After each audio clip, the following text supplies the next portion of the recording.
Senhoras e senhores, está no ar o Além da Hora, nosso podcast aqui do Repercussão.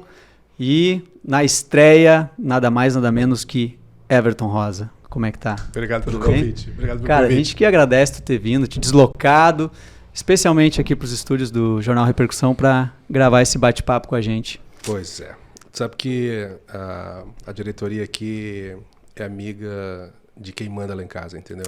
Ah, sim. Isso, então... A minha mulher disse, vai lá que tem um amigo meu que tem um jornal, tu precisa fazer e tal. E eu disse, tem certeza, né? Aí eu disse, não, então tô indo, né? Então tô, porque casa feliz é casa que é mulher feliz, né? E ela disse, exatamente, vai, eu vim. Exatamente. É claro que é uma brincadeira, mas ela disse, ela falou maravilhas do jornal e tal, e a gente conhece a família e tudo mais. Eu amo Sapiranga, minha família mora aqui, enfim. Eu ia te perguntar até isso, né? Porque a primeira vez que eu tô tendo a oportunidade de conversar contigo, eu não gostaria de ter te contratado pro meu casamento, mas na época eu acabei optando por comprar um apartamento. Teria ido sem cobrar. Que era a prioridade pro momento. Teria ido de graça, devia ter ligado. Certamente, eu acredito, sim. Isso já aconteceu, sabia? É mesmo? Já. Pô, como é que eu não sabia disso? A filha de um professor meu de música me procurou. Isso, sei lá, ali por 2005, 2006, por aí. Everton, foi lá quero que você fotografe meu casamento e tal. Só que tava cheio de medo, não sei o que eu quero, o que eu não quero. Só que eu tinha feito uma espécie de promessa. O dia que um filho do Renato casar, eu quero dar de presente, porque o Renato foi meu avalista quando eu aluguei uma casa em Novo Hamburgo.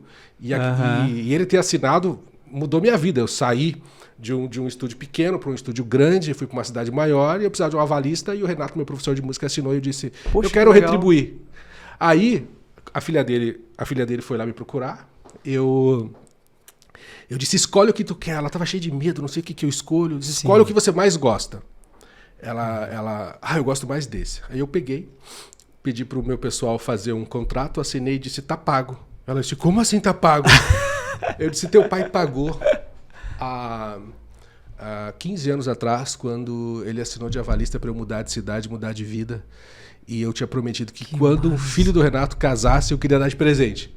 Aí ela disse, caramba, vai ficar muito puto. Aí eu disse, por quê? Não, porque ele queria e ficou com medo de vir aqui quando ele casou. Bah, perdeu a oportunidade. A vida é feita de histórias, né? Histórias. E tu tem vindo para Sapiranga, assim, frequentemente? Ou... Tenho, meus pais estão morando aqui agora, meu sogro mora aqui. Eles não moravam aqui antes? Meus pais não, só os pais da Patrícia. Tá. Hoje a minha sogra já é falecida, então meu sogro e os irmãos, a Patrícia eu tenho alguns cunhados que moram aqui, e a cidade... Enfim, eu comecei aqui, né? Porque a tua história começou aqui, né? Exatamente. Eu ia te perguntar isso, em que momento, assim, da tua vida que tu descobriu a fotografia, como começou isso, quando tu sentiu que é isso que eu quero fazer, o primeiro contato... Quando eu vi que não precisava fazer faculdade. Eu queria ser dentista. Dentista, só que tinha que fazer faculdade e eu nunca gostei muito de frequentar a sala de aula. Ah, sim. Então... Eu queria ser dentista porque eu vim aqui na mesma rua aqui do jornal. Tinha um dentista aqui e ele tinha secretária, tinha ar-condicionado, tinha uma recepção e tal. Eu disse, cara, isso é vida de rico. E é isso que eu quero ser. Não era pelo amor à odontologia. Na realidade, eu era o lugar mais rico que eu ia. Né? Entendi. Então eu disse, eu quero essa vida para mim. Depois eu vi que não era. E aí, então, a fotografia, meu pai... fotógrafo, minha mãe fotógrafa e...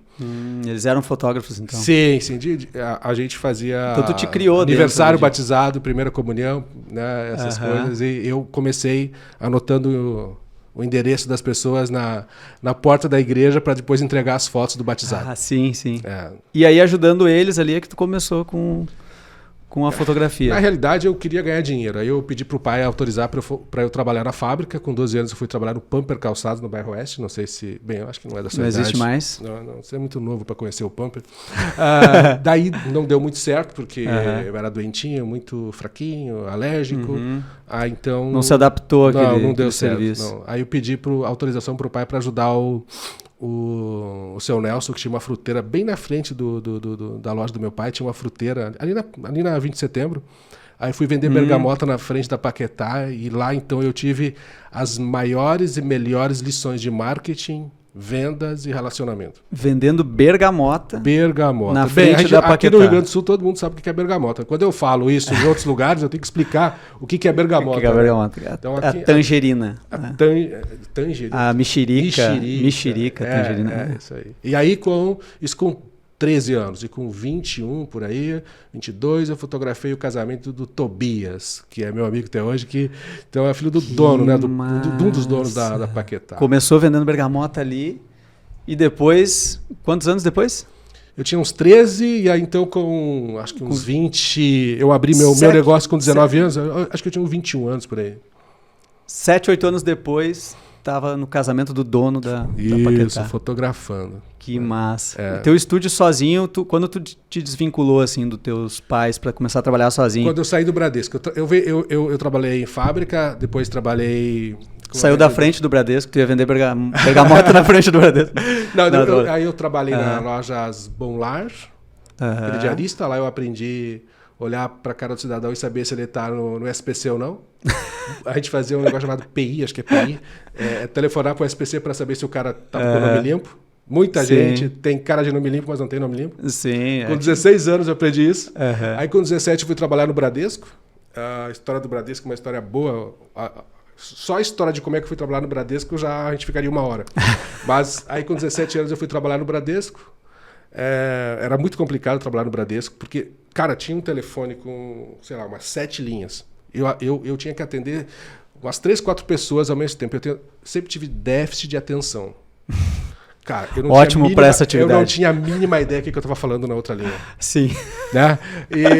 O brabo é lembrar o assunto, né? Não lembrava de nada. E aí, então, quando eu passei a fotografar com meu pai, passei a fazer alguns trabalhos independentes, eu observei que um trabalho fotográfico me rendia a mesma coisa que eu ganhava no Bradesco o mês inteiro. O mês todo. Inclusive escrevi... em vários livros que eu já escrevi, eu escrevo essa história. Como é que a gente faz para sair de um trabalho onde você é funcionário, um trabalho fixo, um trabalho onde você faz e você tem segurança, mas você nota que você não nasceu para aquilo. Você nota que você nasceu para outra coisa, só que aí você tem a segurança. Sim. Então, eu obviamente... No Bradesco eu aprendi que dinheiro não serve para muita coisa, inclusive nem é cheiroso. Mas eu também aprendi que não ter dinheiro é ruim pra caramba. Sim. Né? E aí eu precisei correr um certo risco para abrir meu primeiro negócio aos 19 anos, depois que eu saí do Bradesco e vendi meu Fusca. Vendeu teu Fusca para abrir um estúdio. Cara, a venda do Fusca dá um episódio inteiro. Ninguém queria comprar o Fusca. Um Fusca Baja. A minha mãe dizia pra mim, Everton, quando é que tu vai comprar um carro que tu possa andar na chuva? Porque molhava dentro. Molhava. Aí, cara, eu consegui um cara que me deu uma oferta. Eu disse, vendido, claro. Aí levei, o cara era de Novo Hamburgo, fui até a rodoviária. Fui com o Fusca até a rodoviária. Escolheu um dia de sol pra entrega, pra não ter nenhum perigo de desistir. Entreguei o Fusca pro cara na frente da rodoviária de Novo Hamburgo. E o cara me disse, quer que eu te leve de volta para saber o que eu falei? Não, imagina, eu pensei comigo, vamos arriscar. Vai que o Fusca não consegue chegar de volta em Sapiranga. Então, é isso. E aí tu vendeu o Fusca e abriu o estúdio aqui em Sapiranga. Na rua 7 de setembro. Do lado da onde hoje é o Boteco Bar. Ah, sim. E sozinho? Na realidade, quando eu comecei, o Moacir, que fazia vídeo, ele era dono do bar da rodoviária, ele tinha uma filmadora e ele tinha vontade também de abrir um negócio, então a gente dividia o aluguel. Ah, vocês abriram junto. Foto e filmagem. O estúdio junto. Em si, fui eu que abri, e aí a gente vendia os vídeos dele lá também, mas era bom porque me ajudava a pagar aluguel. Sim. E aí foram alguns anos aqui em Sapiranga e depois tu foi para Novo Hamburgo, né? 93 até 99. Aí Sapiranga ficou pequeno aqui para ti? Cara, na realidade eu comecei a ter clientes em Novo Hamburgo, clientes em Porto Alegre. E eu projetei, eu passei alguns anos me preparando para mudar para Novo Hamburgo. E aí, em algum certo momento, deu certo. Quando eu mudei para Novo Hamburgo, a minha vida mudou radicalmente. Porque aqui em Sapiranga eu tinha uma loja, nós vendíamos filme, Tirava foto de... Aos sábados, muitas crianças vinham, né, no estúdio para fotografar. Foto 3x4. Foto 3x4. Eu fazia desde foto aérea até foto de empresas. Cara, tem uma história boa aqui de Sapiranga. Não, conta aí. A primeira vez que eu ganhei $1.000. $1.000? $1.000. Num trabalho. Mudou minha vida radicalmente. $1.000, isso em que ano? 94. Pô, $1.000 em 94 era muita coisa. Na real, eu ganhei $2.200.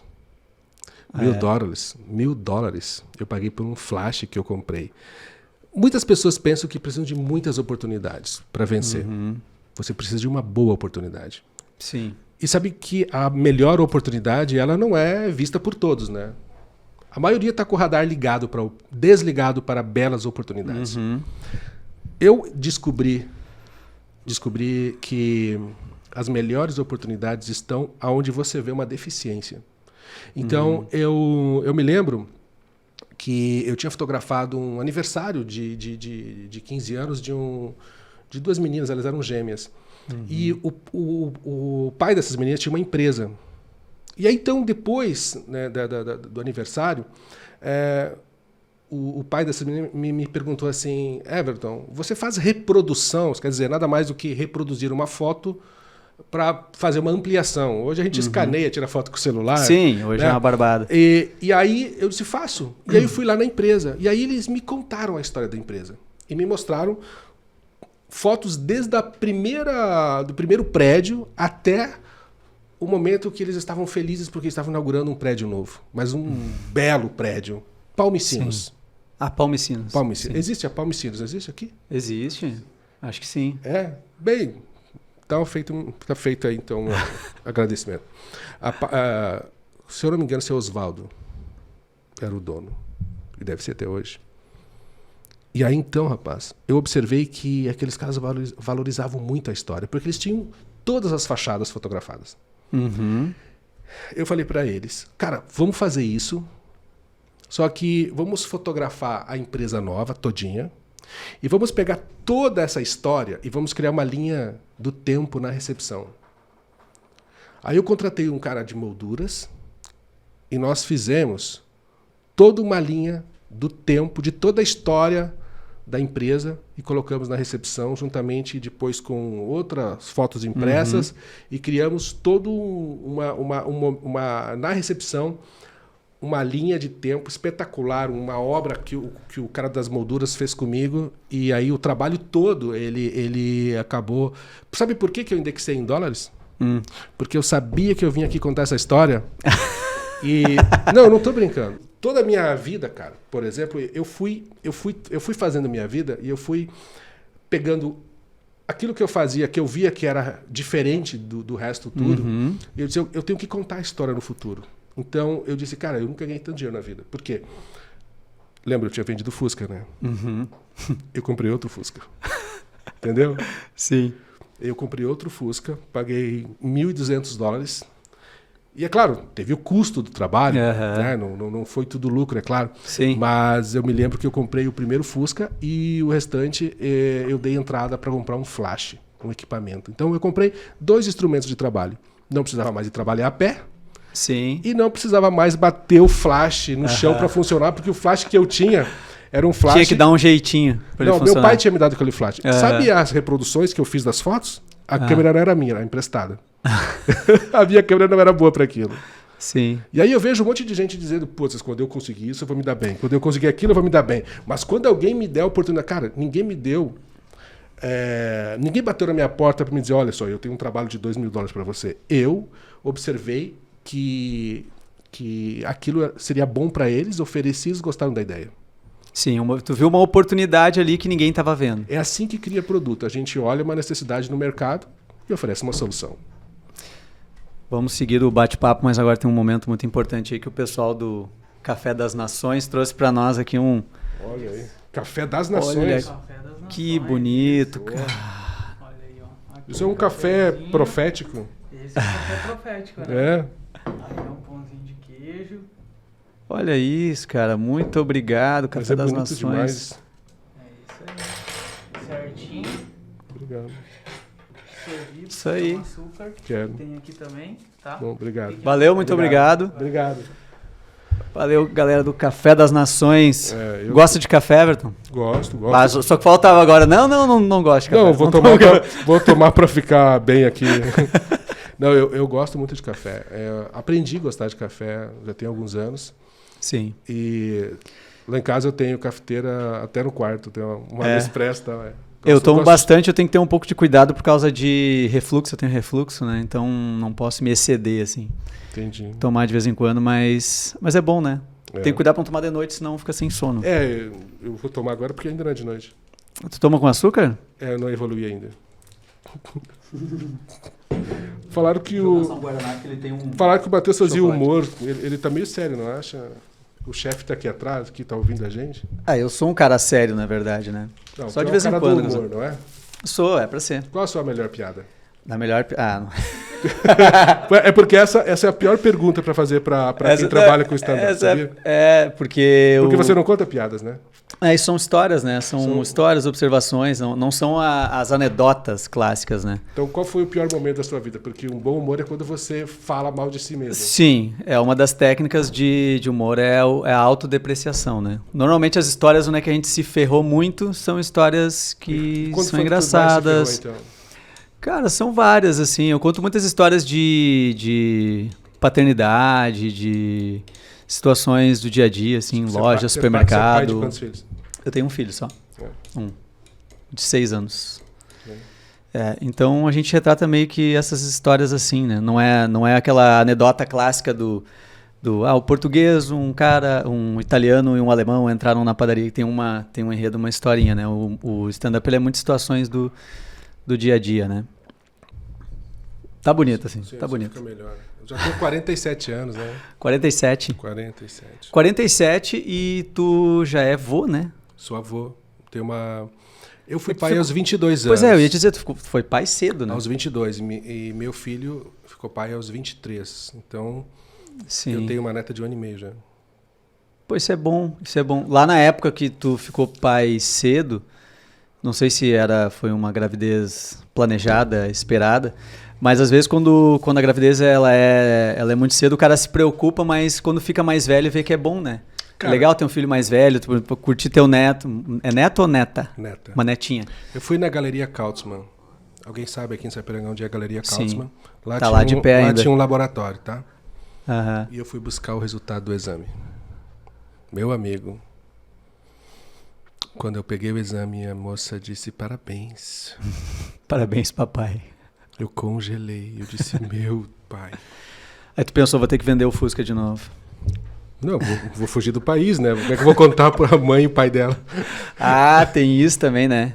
Tinha que encarar o sogro e a sogra naquela época, era bem mais... Eu caminhei a Carlos Bill, fui até a João Correia. Pensando no que ia dizer.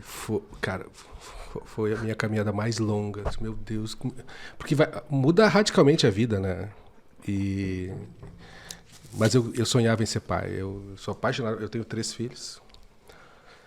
Eu brinco sempre que a nossa cabeça muda totalmente, né? Depois que a gente tem filho. Depois que eu fiquei pai, eu passei a compreender muito mais as pessoas. Principalmente aquelas que não querem ter filhos, né? Claro, você vai dar total razão, né? Dá total razão, né? Imagina um restaurante com filhos. Não é fácil. Muda totalmente. E essa é uma questão, tipo, tu tava com o quê? 22, 23 anos? 22. Então tu tava, tipo, a tua carreira começando a engrenar nessa época? Já tava tinha grande. 3 anos de... Não, tava ótimo. Já tinha conseguido capotar um Voyage. Já tinha muita história para contar. Tinha muita história.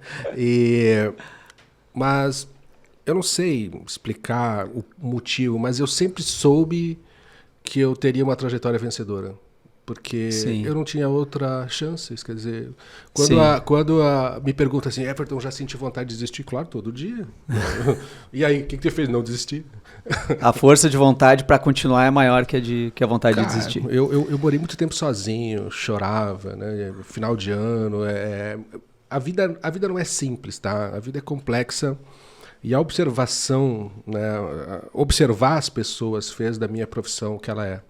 Eu passei a observar para poder fotografar. E ao observar, eu passei a entender como funciona a vida de vencedor. Sim. Porque o vencedor ele não passa... Eu estou falando dos meus clientes agora. O vencedor não é poupado. O vencedor é testado mais do que os outros. A única diferença é que vencedor faz todo dia o que medianos fazem só às vezes. Sim. É buscar o diferencial todo dia, né? Buscar ser o melhor todo dia. Não é tão simples ser diferente, tá? Porque às vezes, até mesmo ser diferente não significa ser melhor, né? Mas romper seus próprios limites. Né? Romper... Não tem nada de... A minha trajetória profissional não tem assim... Quando eu estava trabalhando... Eu de 2009 em diante, eu passei a trabalhar muito fora do país. Até 2007 eu nunca tinha saído do Brasil. Nem sequer inglês. Eu não terminei o 2º grau. Eu não sabia falar inglês. Mas eu estudei todos os dias aquilo que me interessava. E em 2008 em diante eu passei a dar aula na universidade. Por notório conhecimento. Porque eu estudei todo dia. Eu estudo todos os dias, desde que eu saí da escola. Autodidata. Autodidata. E tu passou a dar aula numa faculdade de fotografia? Não? A primeira universidade que eu dei foi ESPM, Escola Superior de Propaganda e Marketing. Sim, na SPM. Isso. E depois outras e outras e outras. Teve uma universidade, a ESPM mesmo, lançou uma época um curso com o meu nome. Mas eu nunca ensinei ninguém a fotografar, sabia? É mesmo? Não, as pessoas... Sabe por que as pessoas queriam aprender comigo? Como vender. Como vender o trabalho. Como vender o trabalho. Como vender o trabalho. Por quê? Que isso é o mais difícil, né? Parar pra pensar. Fazer uma bela fotografia é difícil. Quer dizer, fazer uma ou duas, tudo bem. Agora, quando você é contratado, né? Você não tem a chance de não acertar. Não, todas têm que ser... Todas. Devem ser perfeitas. Você né? é o seu último trabalho, Sim. né? Eu não trabalho mais comercialmente, quer dizer, eu não vendo mais fotografia desde de 2018 para 2019. Eu tinha comigo o seguinte, de 10 em 10 anos eu tinha um plano para a minha vida. Aos 40 eu não queria mais trabalhar nos finais de semana. Eu fui a mais de 1000 casamentos de pessoas bem-sucedidas no mundo todo. Caramba! Esse livro aqui, ó, que tá aqui, ó. Esse livro aqui... Deixa eu mostrar aqui. É uma... Do zero ao infinito. Isso. Cadê? Ele é um manual de vidas. Quer dizer, eu ensino a pessoa a criar um padrão que começa um padrão mental, espiritual e depois, logo no 3º capítulo, ensino a pessoa a vender. E fazer marketing. Ele é focado nisso aqui mesmo, né? Tipo, marketing e ganhar dinheiro. Não é parada de coach, né? Não, né? Tem um pouquinho. Tem um pouquinho. Não tem, não. Não, mas eu fiz formação em coach em 2016. Sim. Cara, é incrível. O detalhe é que a minha trajetória profissional, eu precisei vender o meu trabalho para quem podia comprar qualquer coisa no mundo. Esse era o foco. Depois fotografar eles. Quer dizer, lidar com o chefe já é difícil. Imagina vender para o chefe e fotografar o chefe. Eu tinha que resolver 2 problemas. Que era o quê? Atrair atenção e depois fazer com que essa pessoa ou essa família ficasse muito bem. E então eu criei uma ideia que eu me daria bem, quer dizer, eu teria sucesso pessoal e profissional se eu transformasse... eu fotografei publicidade, fotografei moda, fotografei muitos tipos de trabalhos, mas eu foquei a minha trajetória em observar e criar uma versão das noivas, uma versão dela melhor do que aquela que ela estava olhando no espelho. Sim. A mulher se arruma, fica pronta, coloca o vestido, coloca maquiagem, coloca arranjo de cabelo e ela olha no espelho. Então ela tem uma ideia de si. Sim. É por isso que elas fazem testes antes sim, e tal. Sim. Então, no mínimo, eu tinha ganhado o espelho. O meu concorrente sempre foi o espelho. Claro, porque se eu entregar para ela uma versão melhor do que aquela que ela ficou dela mesma, eu seria bem sucedido. E sabe quem foram os meus melhores clientes? As amigas das mulheres que eu fotografei. Sim. Porque ela sabia e conhecia a pessoa e depois via o resultado. Então ela via que também era possível na vida dela. Sim. E aí a agenda lotava. desde 2002 em diante. Bem, desde os anos 90, mas 2000 e... Eu digitalizei 100% em 2013, eu digitalizei em 2000, em 2003 100%. Aí quando o digital entrou, eu estava mais preparado do que os meus colegas no país. Sim. E aí passei a finalizar os meus trabalhos em belíssimos livros. Sim. Né? Tu tem quantos livros lançados de... Que tem para vender na livraria e tal, 5. 5. Dos 5, 2 eu fiz gratuitos. 3 foram à venda. E que são para o mundo da fotografia. Menos esse. Esse é o último. Esse é o único que não, né? Esse é o aqui último, não. Isso é. Esse pela editora Boss. Tu falou em digitalizar ali nesse tempo ali nos anos 90, né? Que era um desafio muito maior, né? Para o cara ser um bom fotógrafo. Não tinha tantos recursos, né? De como tem hoje. E eu lembro, aquele período da... Tá suja a boca aqui de chocolate ou não? Não, tá legal. Naquele tempo que a gente ia lá, comprava o filme de 24 poses, ia lá, fazia foto, tu não sabia o que tu estava tirando. Quando ia revelar a foto que tu mais queria, tu chegava lá, tu estava com o olho fechado. Ou tinha um raio de luz, assim, no meio da imagem. Que era muito triste. O cara abria a câmera sem saber. Abria sem rebobinar, tinha que rebobinar o filme, né? E eu não imagino que as câmeras que vocês trabalhavam eram melhores, lógico, que as que a gente tinha. Esperava-se que sim, mas nem sempre era. Eu ia dizer, mas não era tanta coisa assim de tecnologia, né? Então me parece que realmente o talento do fotógrafo ali fazia bastante diferença, né? Na qualidade da imagem. Na realidade continua, né? Eu acredito que o pintor é mais importante que o pincel, assim como é mais importante que a tela. Agora, se ele tiver a melhor tinta, melhor tela e o melhor pincel, ajuda. Então, a fotografia sempre foi a mesma. Sim. Desde que ela existe, a fotografia é você pintar com a luz. Né? Agora, hoje, a sensibilidade do equipamento digital, ou até mesmo de smartphones, viabiliza você ter uma facilidade maior de criar obras de arte, né? Criar belas imagens, porque... a sensibilidade à luz mudou. Quer dizer, eu consigo fotografar em situações de luz mais adversas. Sim. Em 2015, eu tive uma foto comprada pela Apple Global que saiu na contracapa da New York Times Magazine. Caramba. Se o milagre da edição conseguir fazer isso, eu mando a imagem para se colocá-la. Cara, quando me ligaram da Apple... Em primeiro lugar, não falaram que era da Apple, né? Pediram se eu toparia conversar com eles e assinar um termo de confidencialidade. Eu disse, eu topo, assino. Eu pensei... Já imaginava, é coisa grande. Mas eu não sabia quem era. Uhum. Olha, a gente é de uma agência, a gente tem um cliente que quer uma imagem tua. Cara, eu disse, deve ser uma foto minha profissional e tal. Eu queria uma foto feita com o meu iPhone. Que eu tinha publicado no meu Instagram. Sério mesmo? iPhone 6, sim. Não acredito. Sim. Aí, gostaram muito da imagem. Eu licenciei para 25 países. E saiu na contracapa na New York Times Magazine. Que massa. Pois é. Uma foto do iPhone. Uma foto feita com o iPhone. O cara com o iPhone nos anos 90, ele faria muitos casamentos, né? Muita foto de casamento, porque com a qualidade, vai dizer... Não, a qualidade ótica dos anos 90... ela é a qualidade ótica de hoje. O que mudou foi que nós não colocamos mais um filme, né? Existe um sensor, sim. Mas a ótica em si, ela continua sendo a mesma. É claro que a cada tempo, né, a indústria, né, da imagem, ela vai se aperfeiçoando, mas o cristal da lente continua sendo... a mesma coisa. Continua sendo importantíssimo, né, para uma qualidade fotográfica. E olha que interessante, eu trabalhei... em muitos países, dei aula dentro da minha área de atuação. Hoje, eu tenho alunos, não de fotografia, eu não dou mais curso de fotografia.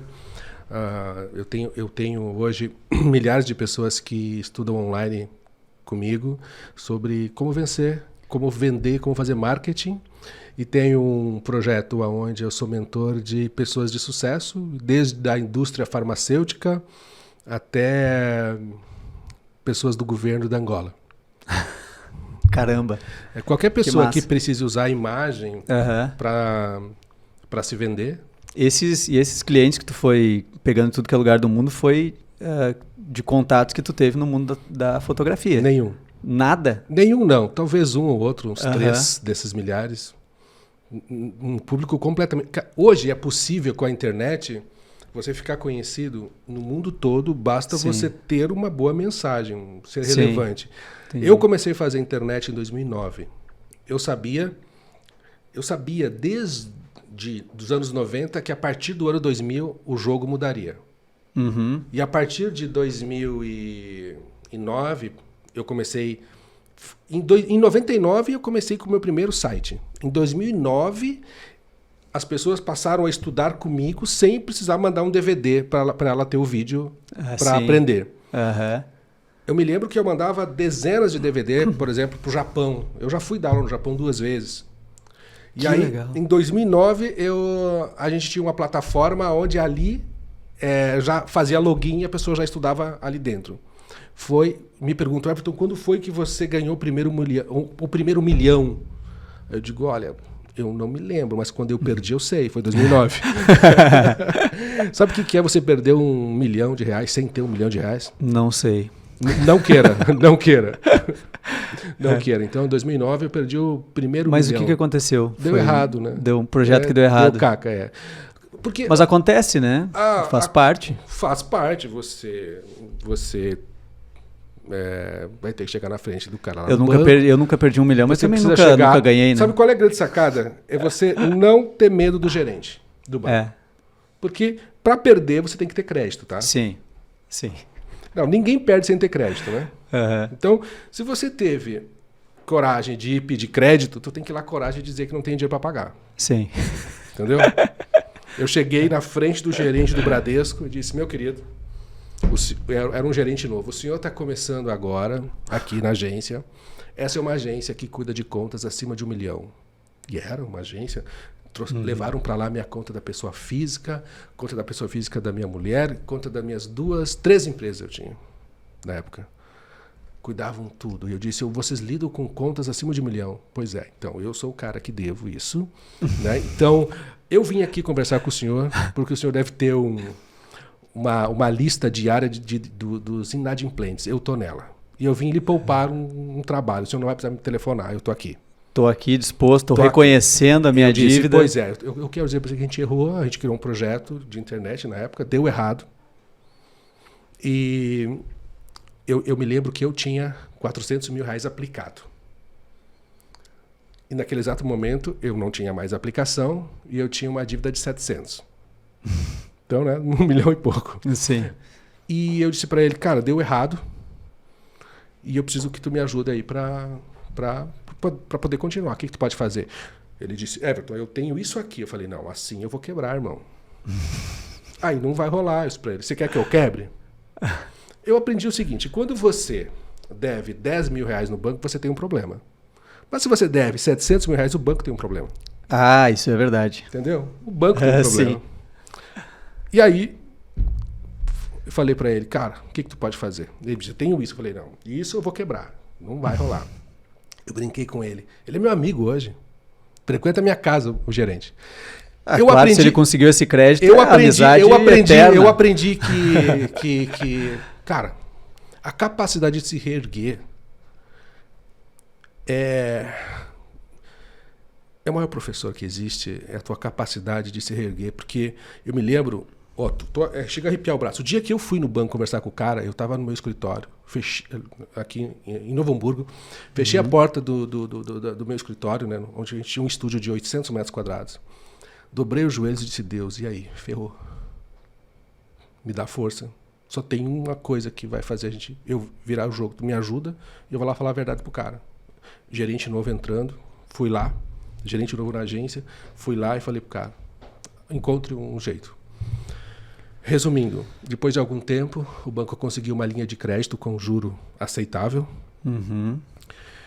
Graças a Deus eu tinha alguns imóveis, coloquei um imóvel em garantia, a minha pessoa física liquidou e eu fiquei com 120 parcelas para pagar. Suaves prestações. Suaves 120 parcelas. 10 anos de... Isso, mas eu... Isso foi em 2009. 2009 eu comecei a fazer o negócio errado. Ah, tá. Né? Comecei... Ele deu errado, a dívida chegou um tempo depois. Ele estava dando muito certo. E sempre que dá muito certo, né, você vai ousar um pouco mais. Sim. E aí, então, eu lancei um projeto online. Lancei em São Paulo. Pois é, o que deu errado? Contratei diretor da TV, da Fevale na época, que era meu grande amigo hoje, o Wagner. E, cara, tivemos vários jornalistas dentro do estúdio. A gente lançou um website para fotógrafos por assinatura. Ah, sim. Fizemos o lançamento em São Paulo. Era uma estrutura muito cara, muito... Tudo muito caro. Fazer um site na época, só a construção do site era R$60 mil, por exemplo. Toda a equipe, enfim, tudo que envolvia. Resumindo, a ideia era incrível, mas eu estava no tempo errado e eu não tinha... Sabe, em 2016 eu estava na Europa fotografando um dos caras mais ricos do mundo. E eu perguntei qual é o segredo de um bom negócio. E ele Isso era onde? Em que lugar da Europa? Eu estava na Itália, em Roma. Itália? Roma, é um cliente. Uhum. Só não posso dizer exatamente quem é. Sim. Eu sempre protegi meus clientes. Sim. O paparazzi expõe, eu sempre protegi.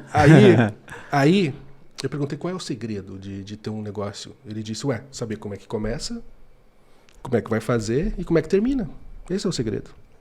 Entender aonde vai dar aquilo ali. Isso, eu não sabia. Aí veio a consciência. Sim. Cara, por isso que deu errado aquela vez. Eu sabia como começar. Sabe quando Mas alguém diz... aonde ia, tu não tinha noção. Sabe quando alguém diz, eu estou muito engajado, eu acredito, né? Só que eu acredito que não dá para sentar na cabine de um avião com boa vontade. Precisa ter experiência. Sim. Eu fui para um novo projeto sem experiência e sem ter alguém para me guiar. Sim. E deu o que deu. Paguei o preço. Em 4 anos eu liquidei isso. Conseguiu se reerguer logo, assim. Eu paguei essa conta fazendo internet. Eu disse, não, eu vou pagar essa conta do mesmo lugar que eu perdi dinheiro, eu vou Vai recuperar. Eu vou recuperar do mesmo lugar. Cada vez que eu ia lá adiantar parcelas, sabe? Dava uma respirada. Sim, sim. Em 2012, eu discerni que eu tinha que fechar meu estúdio. 800 metros quadrados. Eu disse, olha, eu vou fechar o estúdio. Tá meio chato esse negócio de ganhar dinheiro. Eu falei pra minha mulher, eu cansei de ganhar dinheiro. Cansei.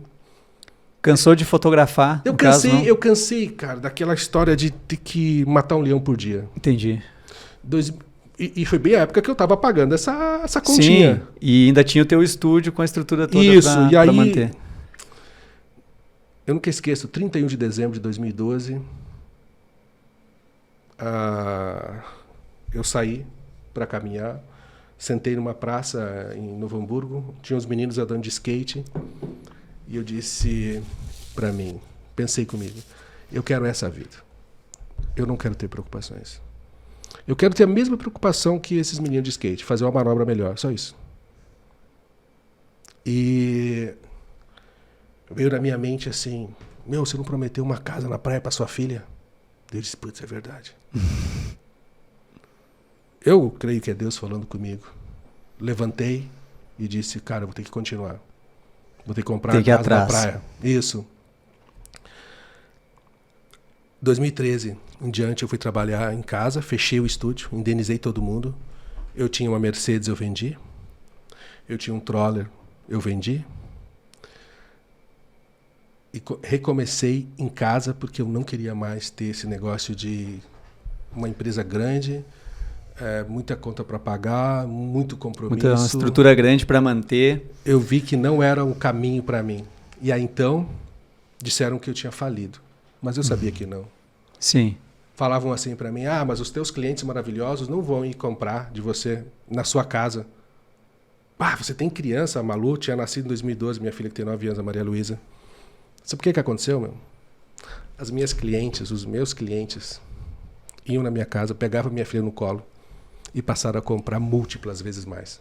Sim, passou a ser uma coisa muito mais interessante, porque eu estava tranquilo. Sim, sim. Foi quando eu fui... Aí tu montou o estúdio na tua casa. Tu continuou fazendo esse... Eu montei no andar lá, o apartamento tinha 2 andares, eu montei uma mesa onde estava eu, minha secretária e minha mulher, e na época tinha um assistente. E o resto foi trabalhar home office. em 2013 em diante, eu passei a trabalhar em home office. Então, nós já estamos em home office desde 2013, são 7, 8 anos. E a casa na praia chegou em que ano? 30 de dezembro de 2018. Foram, então, 6 anos depois do dia que tu decidiu que tinha que mudar. Dia 31, eu disse, sentado na praça, eu pensei comigo, eu preciso levantar para comprar a casa na praia, preciso trabalhar mais. Sim. No mesmo instante que eu tive a ideia que eu não queria mais compromisso, me veio uma promessa que eu tinha feito para minha filha, eu vou comprar uma casa na praia. E aí, então... E eu posso falar muitas histórias de por que a gente, às vezes, não realiza os sonhos. Eu tinha medo de ver quanto custava uma casa na praia. Sim. Porque meu sonho era tão grande que se eu fosse lá olhar e não pudesse comprar, eu tinha assim comigo, puta, eu vou me decepcionar. Sim. Tinha medo de te decepcionar com o fato de... coisa de que todos de achar que é inatingível pra ti. Meu amigo, se você não nasceu rico, você vai ter esse tipo de problema, tá? Né? Então, é só quem nasce rico que não tem esse tipo de problemas, né? Então, sim. Quem nasce numa família... Minha família... Meu pai sempre foi muito trabalhador, minha mãe também. Nunca passei necessidade de nada, mas uma vida humilde. Morava no bairro Oeste, estudei no Duque de Caxias só... Quando cheguei em Sapiranga em 85, porque estava em greve a escola. Uhum. Depois estudei escola municipal, escola estadual. Fui trabalhar com 12 anos. Meu pai pediu para eu trabalhar? Não, meu pai nunca me pediu isso. Eu queria. Sim. Eu queria. O primeiro salário que eu ganhei no Pamper Calçados, eu levei para o meu pai e disse, tá aqui, pai. Eu queria comprar um trompete, eu tocava... Quer dizer, eu não tocava, eu não tinha trompete. Eu tinha pretensões de tocar um trompete. Isso, eu dei o dinheiro pro pai para a gente guardar dinheiro para comprar um trompete. Comprou o trompete? Comprei, tenho ele até hoje. É mesmo? Eu queria um sax, na real, mas o dinheiro não dava, eu comprei o trompete. E aí tu estudou? Sim, estudei na igreja, da Assembleia de Deus, tô aí, aprendi a tocar. Que legal. E o que tu acha que é, assim, esse negócio de mudar, né? A mudança, eu passei por isso agora, recentemente, de ter muitos anos de atuação numa área e chegar num momento que eu queria mudar. E eu tinha um pouco de receio, assim, tipo, sentia que muitas vezes o medo me travava, sabe, pra mudança, assim, de repente ficar pensando, não vou conseguir, não vai dar certo, e eu acabava não agindo, aquilo meio que me travava, entendeu? O que tu acha que é o maior desafio, assim, pra uma mudança de carreira mesmo, assim? Porque de repente agora, eu falo também que acho que é um momento, se a gente parar pra ver nesse período de pandemia agora, muita gente perdeu emprego, seu negócio quebrou, ou simplesmente se obrigou a ter que trabalhar de casa e de repente descobriu que aquilo ali é legal, né? Um convívio mais com a família, com os filhos. Muitos optaram, tipo, eu quero minha vida diferente, não quero aquela loucura que tinha antes, e outros simplesmente, tipo, cara, eu quebrei, agora acho que eu vou tentar fazer uma coisa diferente. Quem sabe tirar do papel aquilo que eu sempre quis fazer. E o que tu acha que é o que mais trava, assim, as pessoas e o que tu acha que as pessoas deveriam fazer para, tipo, superar isso, assim? Quando eu precisava pensar grande, eu saía da minha cidade e ia para uma cidade maior. Então, toda semana eu saía de Sapiranga e ia para Porto Alegre e ia lá para o bairro Moinhos de Vento, sentava muitas vezes eu tinha dinheiro para o cafezinho só. Uhum. E eu ficava ali olhando aquele mundo. Então, aquilo que te abastece geralmente domina você. Então, se você tá vivendo num momento difícil, cara, na pandemia foi difícil para todo mundo. Uhum. Imagina, eu fiquei no meio da pandemia 2 meses sem saber o que eu ia fazer. Eu estava em São Paulo, entrou a pandemia, né? Eu tinha até a pandemia eu tinha apartamento em São Paulo. Eu e minha mulher estávamos lá, estávamos finalizando um projeto que chama Myself Club, que a gente tem desde 2019, que é um projeto uma mentoria uma mentoria para pessoas que precisam de marketing pessoal. Uhum. Eu cuido da imagem das pessoas, é em grupo. A gente estava num encontro, num estúdio lá. Entrou a pandemia, a gente veio para casa, na época, casa lá em Xangri-Lá, e fiquei em casa e não sabia o que fazer. Quer dizer, todos nós, em algum momento, vamos ficar paralisados perante uma situação. Isso é natural. Eu não acredito que haja uma boa conversa para se resolver algo que é completamente nosso e interno. Sim. O que há mesmo é que a gente precisa mudar as referências. Quando você precisa mudar e alterar o rumo de alguma coisa, você precisa de referenciais novos. Então, toda vez que eu precisei vencer uma situação, uma adversidade, cada vez que eu precisei renovar alguma coisa, eu precisei renovar minhas referências. Então, o que os vencedores fazem? Será que eles não passam pelas mesmas dificuldades? A tendência é a gente analisar que talvez alguém tenha algumas facilidades que a gente não tem.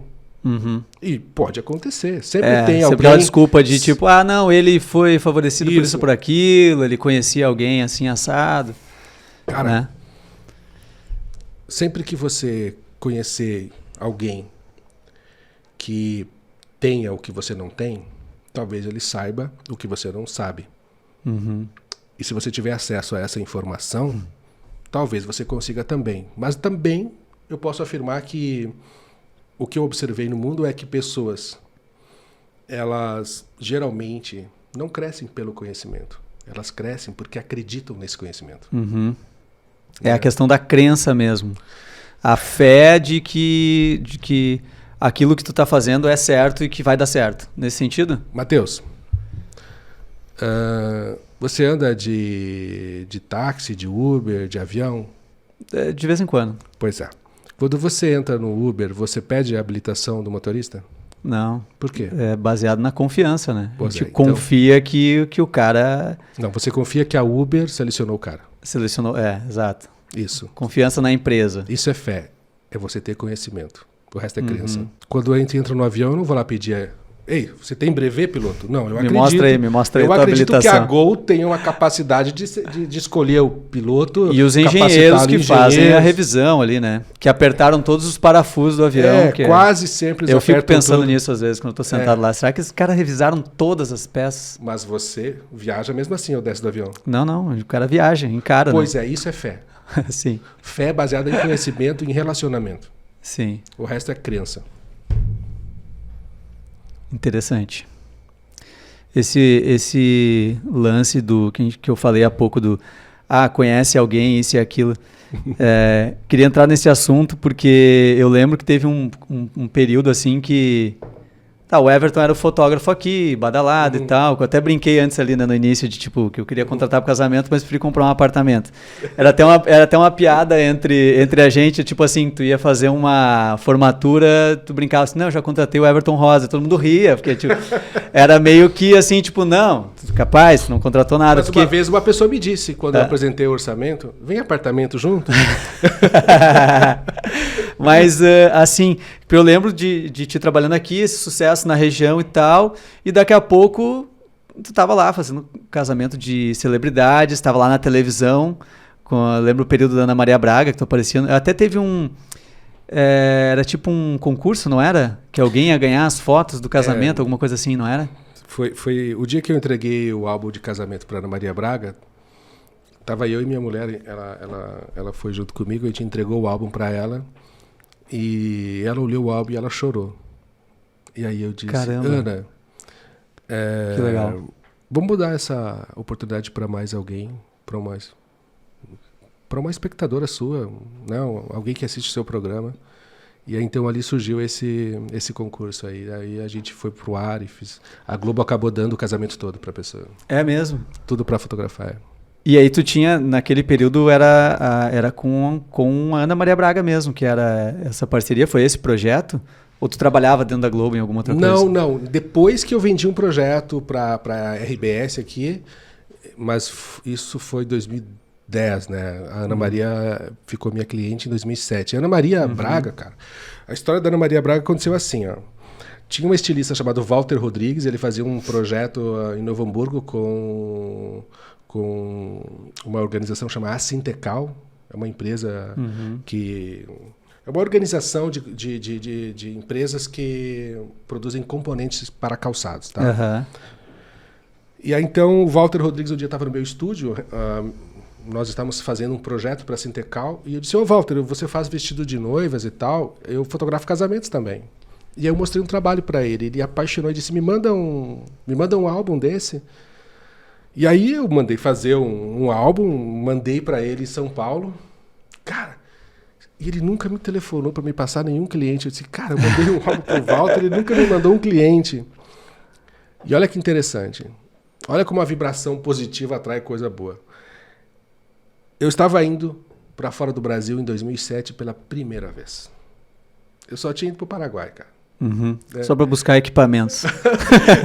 Eu só tinha ido para a Cidade do Leste. Isso era a minha experiência. Buscar uma máquina, um PlayStation, aquelas... O PlayStation... Não. Nem tinha PlayStation? Tinha, não tinha PlayStation. Devia ter, mas eu gastava dinheiro comprando câmeras. E aí, eu estava no aeroporto de Guarulhos, aquele avião da Air Itália vindo, e eu vi aquele avião, isso 2007, março de 2007. Cara, dentro de mim uma alegria. E eu comecei a dizer... Esse era o primeiro evento que tu estava indo fazer fora? Não, a primeira viagem eu estava indo com um amigo chamado o Ramon Não Reicher. era trabalho? Não. Eu fui para lá para conhecer, eu nunca tinha ido para a Europa. E aí então, esse exato dia o avião estava vindo, eu estava vendo o avião chegando ali para a gente poder entrar na aeronave e tal. E eu comecei a agradecer a Deus, cara. Dentro de mim, disse, nossa senhora, obrigado. Primeira vez que eu tô indo pra Europa, eu imaginava que na Europa o banheiro era diferente, a comida era diferente. Tudo muito melhor. Depois cheguei lá, eu vi que era meio parecido, mas tá tudo bem.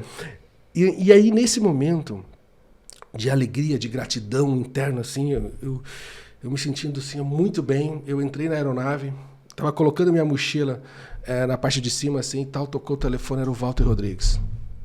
O cara que eu tinha enviado um álbum há um ano já e nunca tinha me telefonado. Nunca tinha, Sabe o que ele me disse? Everton, lembra aquele álbum que você mandou pra mim? Eu disse, claro que eu lembro, me custou uma nota, né? Eu não falei isso pra ele. Pois é. A Ana Maria Braga vai casar, ela tá aqui, eu tô fazendo o vestido dela, ela viu o teu álbum, ela gostou e quer que você vá no casamento. Caramba, que legal. E eu disse, tô indo pra Europa, tô dentro do avião, e Ana Maria Braga quer que eu fotografe o casamento. Eu disse, para a vida, né? O que tá acontecendo, né? Aí tu lembrou do teu Fusca que tu vendeu para abrir o primeiro estúdio. Aí sabe o que ele disse? Para terminar, ela tá aqui, ela quer falar com você. Eu falei, não. Agora. Cara. Ela pegou, acorda, menino. Aí, cara, ela tinha visto um álbum meu lá, né, esse específico, e no final de todo o álbum eu sempre colocava, né, pequenininho e tal, uma foto minha com os noivos. Sim. Né? E ela disse, cara, eu vi tua foto aqui, você é muito bonito. E eu disse, não. Olha o que eu falei pra ela, não, eu não sou bonito. Bonito é o Espírito Santo que tá comigo. Cara, depois que eu falei, eu disse, de onde é que eu tirei isso, meu Deus? Só que aí, meu amigo, a Ana é uma pessoa de muita fé. Sim. E ela conectou nisso, cara. E ela resolveu que ninguém mais ia fotografar ela, só eu. Caramba, virou um fotógrafo exclusivo. Inclusive no casamento. Que massa. O dia que eu cheguei na casa dela, a primeira vez, eu nunca tinha visto ela. Sim. Eu só tinha falado com ela no telefone e visto ela lá na televisão. E me falaram, olha, ninguém mais vai fotografar, só você. Cara, me deu um frio na barriga. Eu falei, cara, isso der errado. Não, as tuas fotos vão sair na capa da Carlos. Eu falei, putz, aí ferrou. Se der errado. Fui pro banheiro chorar. Essa é outra história. O nervosismo. Dia. Não, mas graças a Deus deu tudo certo. Cara, muitos desafios, mas enfim, as oportunidades elas estão aí para quem aposta, né? Então eu precisei mandar um álbum pro Walter, precisei. Mas é engraçado como as coisas se conectam, né? Sim. Como as coisas se conectam quando tu tá com o objetivo daquilo ali. E parece que vai encaixando, né, com outras pessoas. Quando você sabe para onde você está indo. Tu vai encontrando pessoas que estão no mesmo caminho, né? É uma coisa muito louca isso. E vai promovendo. E aí, então, a fotografia de casamento, que é uma fotografia que meu pai, minha mãe... Fotografia de casamento, cara, é a história do mundo. Sim. Se você parar na casa de qualquer pessoa, vai ter uma caixa de sapato com fotografias. Sim, né? Sim. E eu pensei, cara, é nesse ramo aqui que eu vou fazer algo que nunca ninguém fez. E aí logo no início da minha trajetória, eu pensei, eu quero atender até filho de presidente. Porque na minha cabeça, com 19 anos, a Bíblia tem assim, olha, se você for um cara bom no que faz, você vai trabalhar para filhos de rei. Eu disse, aqui no Brasil não tem rei. Então eu vou fotografar... sei lá, a filha de um presidente. Até o dia que ela me telefonou. Eu projetei isso na minha mente em 90. 2003. Qual era o presidente? Pode falar? Foi a filha do vice-presidente José de Alencar. José de Alencar. Foi vice do Lula no primeiro mandato, acho, nos 2 mandatos, acho. Acho que sim. E aí, então... E aí tu foi fazer o trabalho? Não tinha agenda. Sério? Não fiz. Planejou tanto, mas o convite chegou, né? Deu certo. Eu nunca esqueço. Ela me telefonou, eu estava num evento. Eu disse, olha, eu não sei dizer para ti se eu tenho essa data ou não, mas eu vou estar no escritório, eu não me lembro, eu estava fora de Novo Hamburgo, estava em São Paulo. Aí ela me ligou, sei lá, alguns dias depois, e eu disse, olha, eu li aqui, não tem a data. Ela disse, se eu te contar que eu sou filho do José de Alencar, o vice-presidente, ajuda? Eu falei, ajuda, vou cortar os pulsos. Ajuda. Mas já tem compromisso. Mas não tem o que fazer. Não tem o que fazer. Show. Eu queria te mostrar um negócio que eu trouxe aqui, para tu relembrar dos teus velhos tempos de estúdio aqui em Sapiranga. Esse aqui é um álbum da minha esposa, que ela fez contigo. Olha que bonito. Aqui ela devia ter uns 10 anos de idade, talvez. Isso deve ser por 95, 96, por aí, será?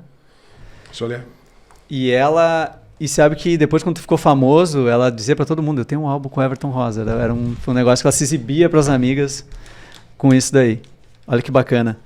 Eu achei muito legal, muito bacana ter trazido aqui. Tem uma foto especial. Depois ela fez umas... Mais ali no final vou te mostrar. Ela fez uma que virou o convite do aniversário de 15 anos dela. E essa foto é bem especial. Deixa eu mostrar aqui no final. Que assim, ó. Peraí. Isso aqui, ó. Essa foto aqui que virou a foto do convite do aniversário. E tu sabia que eu vi essa foto antes de conhecer ela.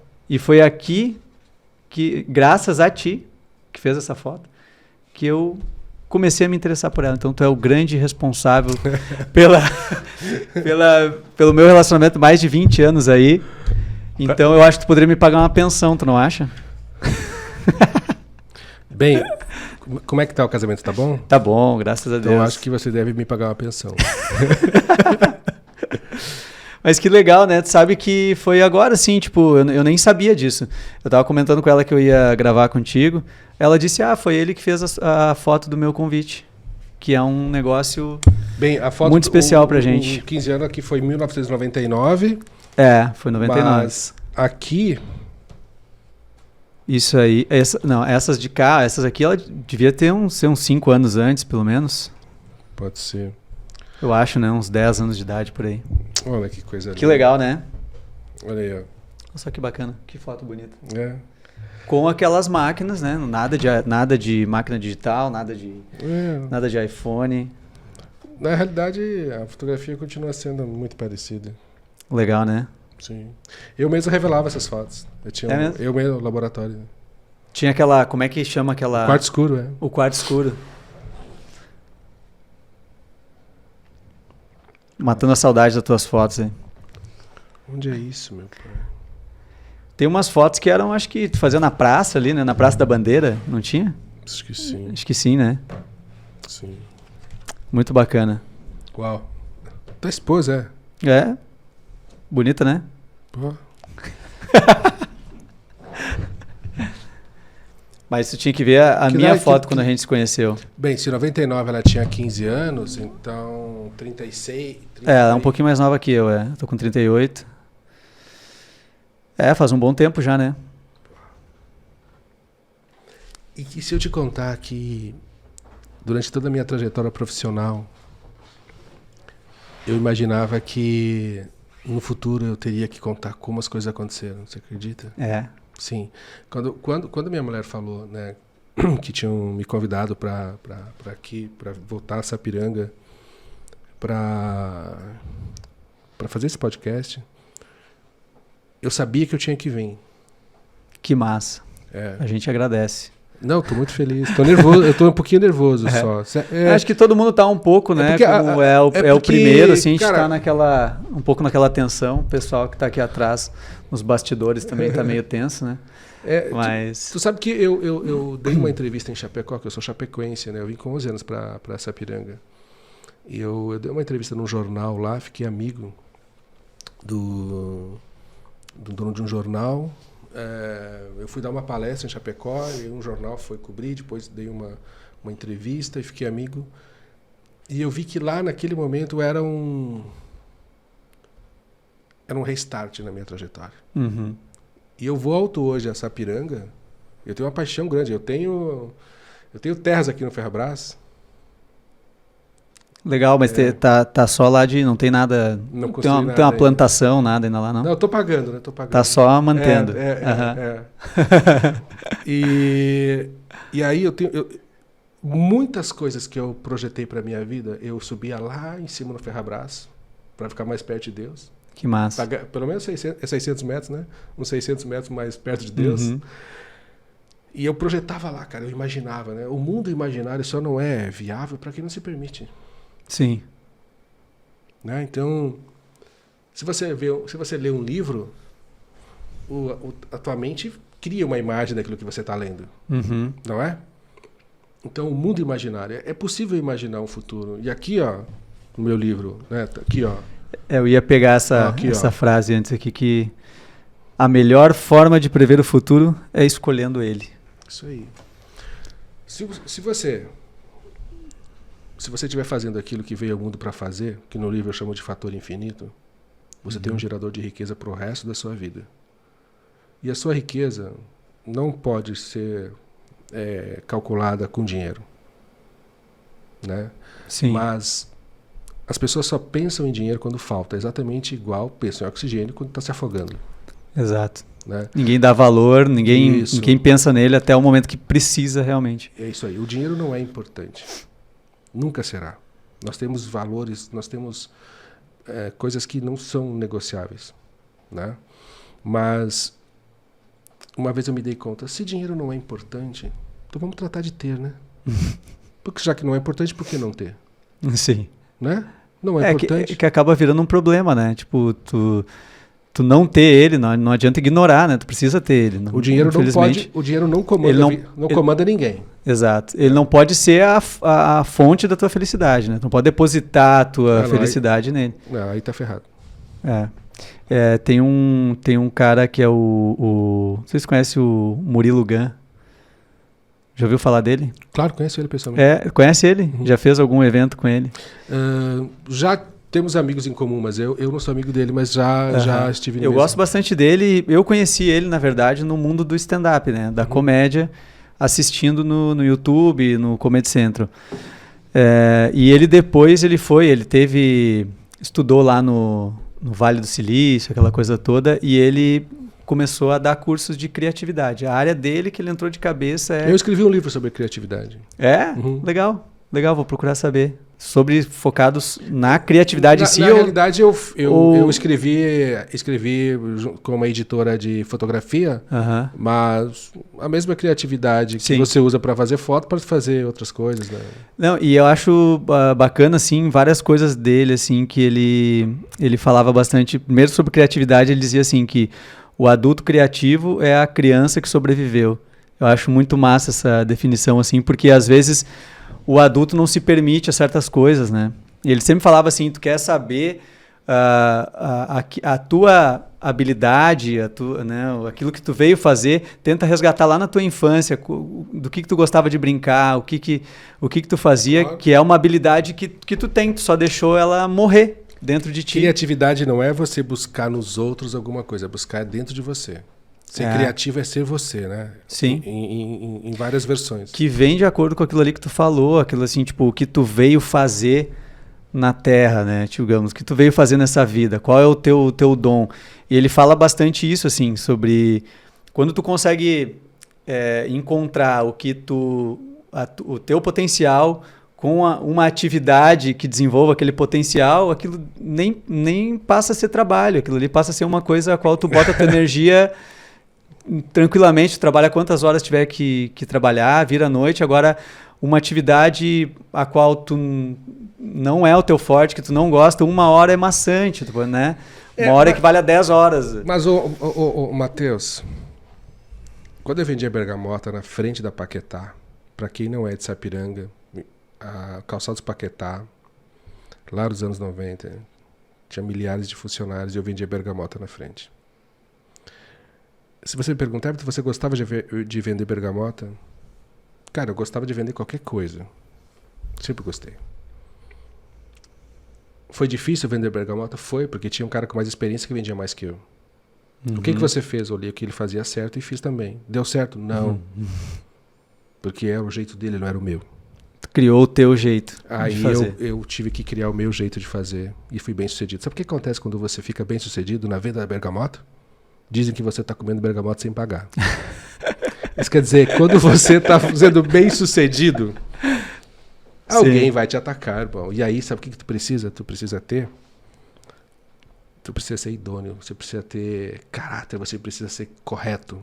E aí, então, a afronta vem e vai embora. Então, sinceramente, eu vejo que a criatividade para mim é entender que hoje eu estou vendendo bergamota. Depois eu estava na Lojas Bom Lar sendo crediarista. Depois eu estava no Bradesco sendo escriturário. E eu não vou encher o saco de ninguém reclamando que aqui é ruim, porque aqui não é a minha missão. Não. É um degrau. Aqui é o meu treinamento. Sim. Não é sobre o que estamos vivendo, é como explicamos o que nós estamos vivendo. Não é sobre o que eu estou fazendo agora, é como eu explico o que eu estou fazendo agora e a importância do que eu estou fazendo agora para um futuro diferente, onde a base que eu estou tendo agora faz total sentido para depois. Sim. O que eu aprendi vendendo bergamota, eu uso até hoje. O que eu aprendi nas lojas Bom Lar, eu uso até hoje. O que eu aprendi no Bradesco, eu uso até hoje. A primeira coisa que a gente faz para escolher qual é, para onde você quer ir, é vamos fazer o seguinte, o que eu não quero. Uma coisa eu sabia, trabalhar na fábrica não, porque eu tinha trabalhado 2 vezes. Trabalhei 2 vezes no Pamper, 4 meses, depois 4 meses. Aí serviu como experiência para tu ver que não queria aquilo. Eu estava um dia na frente de uma máquina de rachar, onde eu coloco o couro de um lado e sai do outro. A pessoa importante é quem coloca a peça. A menos importante é quem pega a peça. Eu era o cara que pegava a peça. Aí eu estava olhando para a rua, meu pai e minha mãe passaram lá, 8 horas da manhã, indo trabalhar. Eu falei, cara, isso que é liberdade. E trabalhei às 8, eu tinha que estar lá, sei lá, 6h30 da manhã na época. 6h30, tive um tempo que era 6h30, depois passou para 7. E eu tinha que ficar em pé o dia todo. Eu falei, cara, liberdade é poder sentar. Sim. Liberdade é poder sentar um pouquinho, isso quer aí. Então eu quero fazer outra coisa, eu não quero mais trabalhar aqui. E aí então eu fui tirando o que eu não queria, e aí então ficou mais fácil entender o que eu queria. Eu não queria trabalhar no banco, eu não queria trabalhar na loja, e aí eu fui eliminando o que eu não queria. Mas toda etapa é importante. Sim. Então, qual é o tipo de pessoa que eu vejo que não consegue prosperar? É aquela que não consegue discernir para onde está indo, daí ela não entende que aquele momento na vida dela é importante. Sim. Né? E outra, qual é o prêmio que você ganha já que você está fazendo o que não gosta? No meu caso, quando eu vendia bergamota, eu tinha um dinheirinho para comer no restaurante. Porque eu não queria comer todo dia em casa, eu não queria ter uma vida igual todos os dias. Sim. Então qual era o meu prêmio? Meu prêmio era comer no restaurante. Então a gente sempre tem que estar dando prêmio. Por que você está fazendo algo... Não que eu não gostasse de vender bergamota, eu sabia que ali era uma experiência, né, ali com 13 anos de idade. Mas qual é o prêmio que eu me dou? Como é que eu me pago? O que eu gosto de fazer? Eu sempre gostei de liberdade, eu queria ter um mundo diferente, eu queria coisas diferentes. Então eu comia no restaurante. Então eu gastava R$2,50 para comer fora, eu acho que eu ganhava uns R$5, R$6 vendendo bergamota de meio-dia, e eu comia fora. Não precisava... Era ruim comer em casa? Claro que não, eu só queria ter experiências diferentes. Ter a experiência, viver mais experiências. Teve uma época da minha vida que eu viajei muito. Eu estava um dia fotografando na Áustria, foi o lugar que eu mais fotografei fora do Brasil. Na Áustria? Áustria.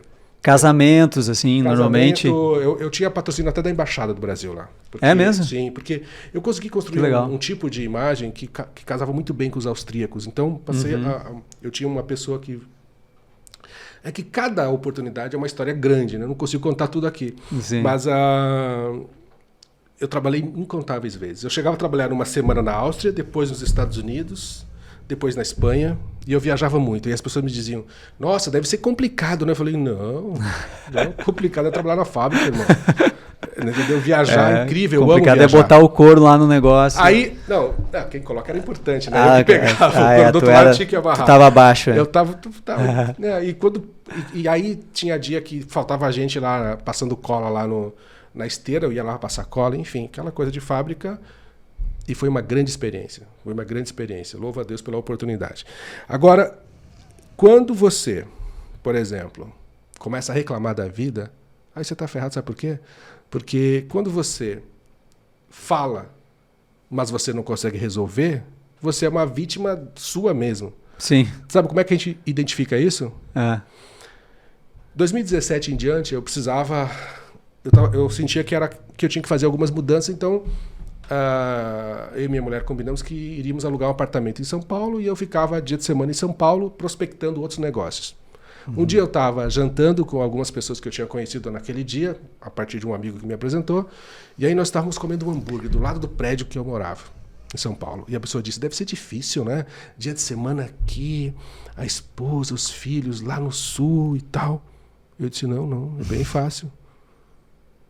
Pensa que, cara, a pessoa me olhou. Eu disse, não, é fácil, eu e ela combinamos que por um período ia ser assim. Para mim tá ótimo, tá tranquilo, tá? Não tá difícil. O assunto terminou. Sim. Porque, cara, se você tá numa rodinha de pessoas ali e você para de reclamar, muitas vezes o assunto termina, né? Termina. O cara já nem sente a vontade pra botar as reclamações dele na roda. Então... e ao mesmo tempo, tipo, como tu falou, foi algo planejado, tu vai estar lá vivendo um negócio que tu quer que dê certo, e tu vai estar focando na dificuldade, né? Acordo universal. Tem aqui no meu livro... O primeiro capítulo chama Acordo Universal. Acordo Universal. Nada mais é do que você se alinhar à lei universal. Quer prosperar? Quer ganhar grana? Quer se vender? Quer viver uma vida melhor que a dos outros?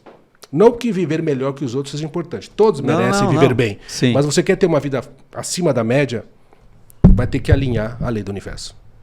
Primeira coisa. Sabe como é que é a lei do universo? Como é que é? Funciona assim.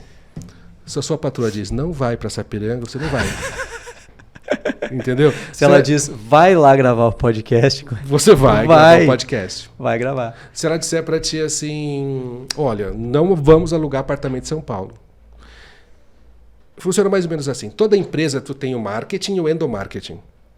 Isso quer dizer, você precisa vender o projeto e o produto internamente para depois vender fora. Sim. E quando alguém quer vender o projeto de vida fora de casa, antes de vender em casa, vai se dar mal. Porque se você for sozinho para uma aventura empreendedora, pode ser que você não consiga suportar. Sim. Então, a lei universal nada mais é do que você organizar a sua casa para depois prosperar. Organizar a sua casa interna, você com você e você com a sua esposa, e se você por acaso mora com os pais, você com os seus pais. A maioria das pessoas pensa assim, olha, eu vou vencer e eu vou me revoltar e eu vou fazer do meu jeito. Amém. Você paga as suas contas sozinho? Sim, então vai que vai funcionar. Vai fundo. Agora não. Papai ainda paga, mamãe ainda cozinha para mim, lava minha roupa. Ou eu sou casado, vai ter que organizar a base, vai ter que ter... Vende o projeto em casa. Se a pessoa que dorme com você não aprova seu projeto, filho, pode ser que não funcione no mundo, né? É verdade. Ai, mas você não sabe com quem eu sou casado. Claro que não. Tu que casou não fui eu. Sim. Agora, sinceramente, se você não consegue vender o seu projeto nem para quem dorme com você, tu acha que o mundo vai comprar? Isso é verdade. Faz sentido. E essa mudança também interna, né, na forma como tu vê as coisas, né?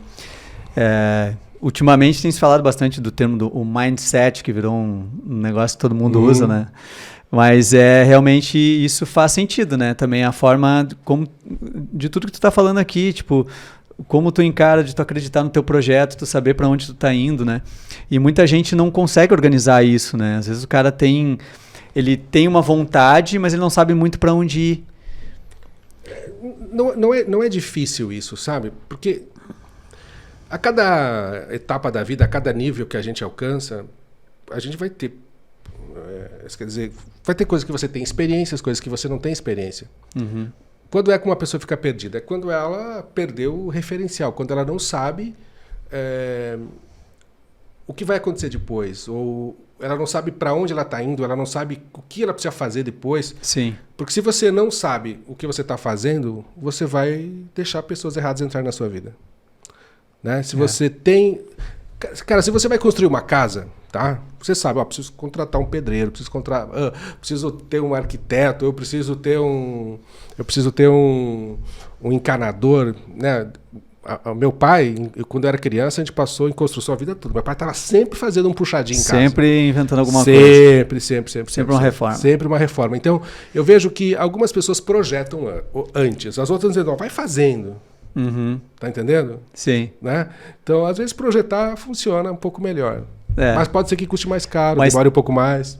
E ao mesmo tempo tem o lance assim, né? Do não planejar demais, né? Os caras Tu conhece o pessoal da escola Perestroika em Porto Alegre, né? Fotografei o casamento dele.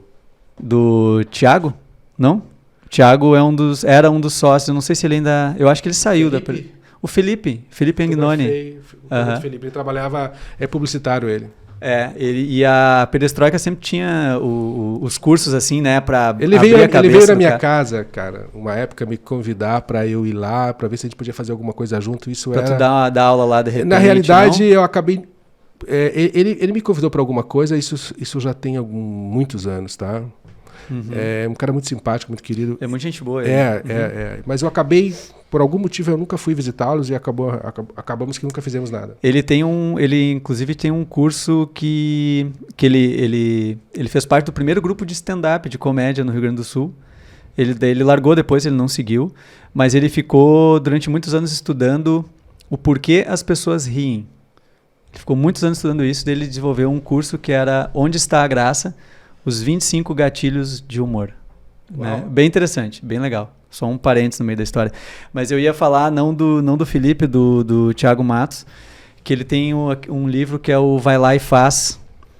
E é meio que sempre foi o lema deles, assim, da escola. E falava muito isso, assim, sobre o lance de, cara, pega e faz. Mais importante do que projetar é tu pegar e fazer. E que às vezes tu não vai estar na melhor situação, tu não vai poder esperar a melhor condição, como tu falou antes, assim, tipo, se eu esperar ter os melhores equipamentos para poder fazer fotos e os eventos, tu já foi fazendo e no meio do caminho tu foi adquirindo outros e fazendo, né?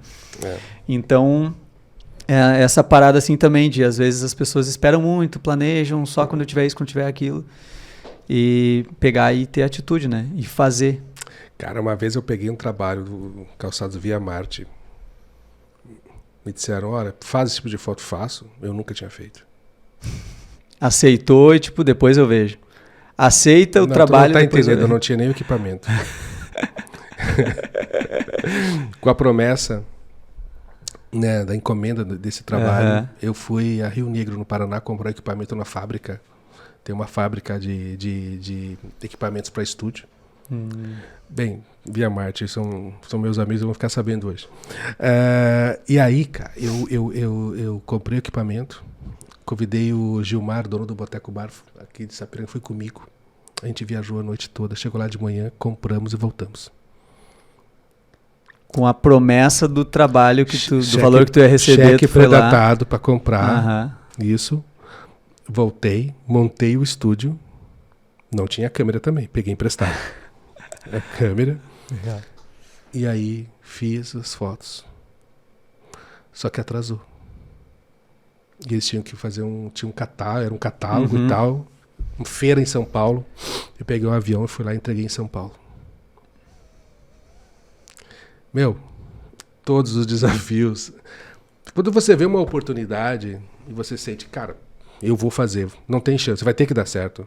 Eu sei os passos que eu preciso.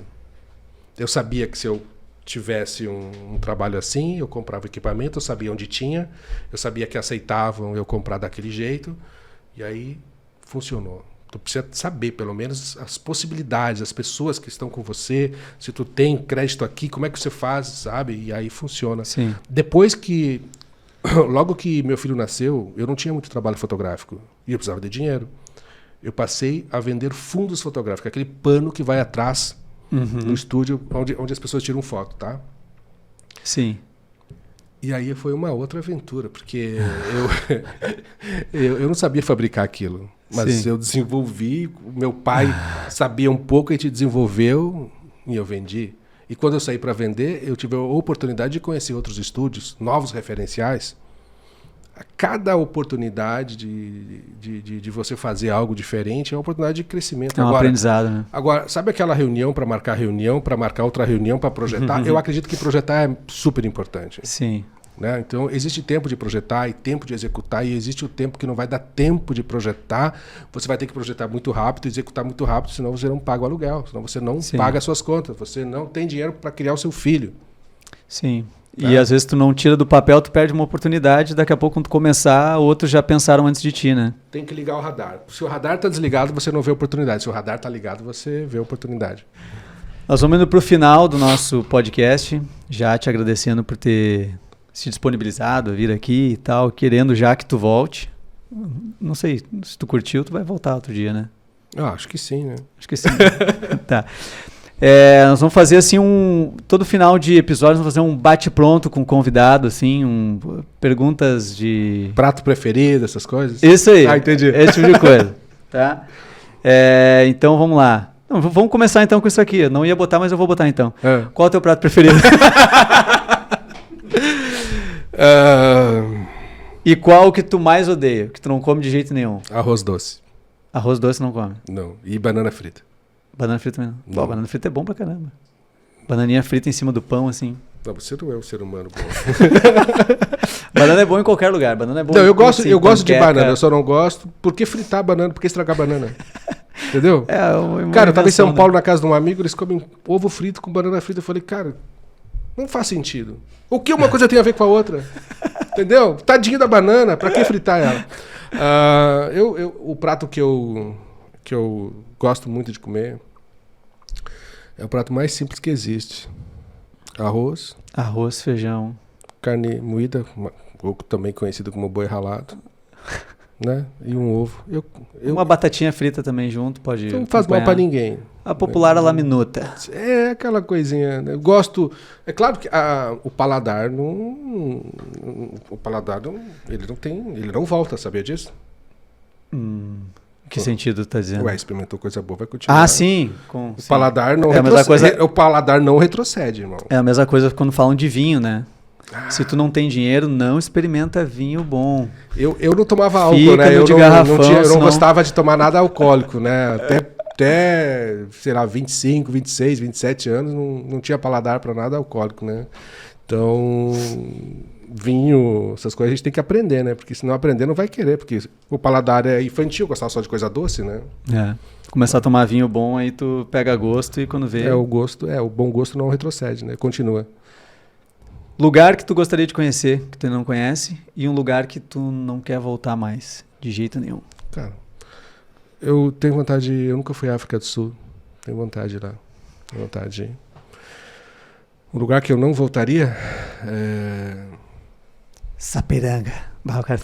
Cara, Cidade do Leste, cara. Eu bati meu carro uma vez lá, não é bom. Não trouxe boas lembranças. Não.